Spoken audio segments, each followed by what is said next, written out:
در همراهی با اقدام‌های خیرخواهانه اساسگذاری صلح و وحدت ملی پیشوای ملت پرزیدنت جمهوری تاجیکستان محترم امامعلی رحمان ورزشکاران نیز به جامعه طبی کشور همدلی خود را بیان کردند.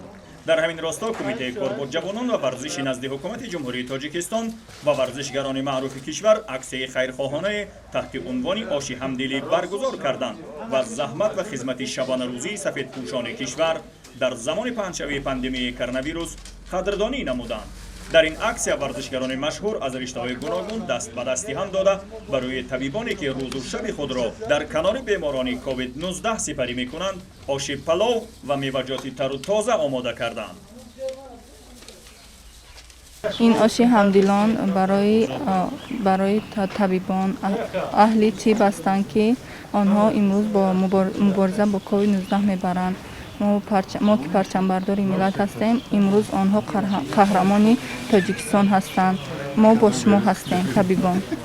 امروز در حقیقت قهرمانان ما این دکتران می باشد که شبانه روزی در بیمارخانه و خلق و ملت عزیزمان خدمت کرده ایستادند. البته ورزشکاران این پرچم برداران ملت هستند، اما امروز این سفیدپوشان نجات بخش ملت می باشند.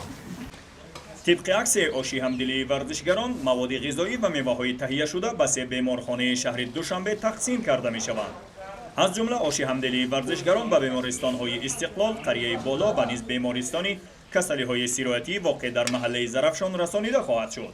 ورزشکاران کشور با این اقدام خیرخواهانه خود تلاش دارند نشان دهند که تلاش‌های شبانه روزی طبیبان کشور برای نجات بیماران هیچ کس را در کنار نگذاشته سر کرده از اقدام‌های پیشوای ملت تا هر فرد با ننگ و ناموس کشور در این روزهای مشکل همه متحد و در کنار طبیبان هستند که در صف پیش مبارزه قرار دارند. در آخر خود ورزشکاران معروف کشور با سرداری دلشاد نظرف قهرمان المپی به طبیبان چنین مراجعت کردند. طبیبان امروز قهرمان ما شمایید. ما ورزشکاران با شماییم.